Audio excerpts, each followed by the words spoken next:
So welcome to the Key to Podcast Success with Wondershare. At the PodcastShow London 2025. Today I'm your host, Yoma James Kuko. I'm a content creator, entrepreneur, and investor. We just want to show creators they can turn their podcast episode into short viral clips. When they get started on their content creation, anyone here is a podcaster or starting to be a podcaster. To be successful in the podcasting space or the content creation space, you don't have to go viral. The most important thing is to remain consistent. Wondershare is probably the best tool I've come across when it comes to effectively creating content for someone who's just getting started out. Text-based editing, which is a whole new concept. Instead of having to trim every part of your episode, you can actually go into the text-based format and you can look for where you want it to cut.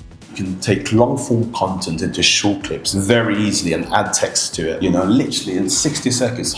I'll post something on Instagram or TikTok, for instance, and I'll find a way to funnel that into my long-form content, which is YouTube.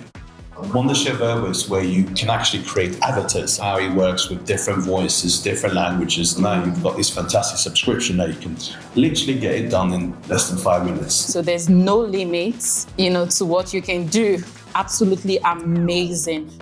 I do hope you find value in using Wondershare, of course, whether that be the Filmora or Virbo or both. Thank you all. Thank you.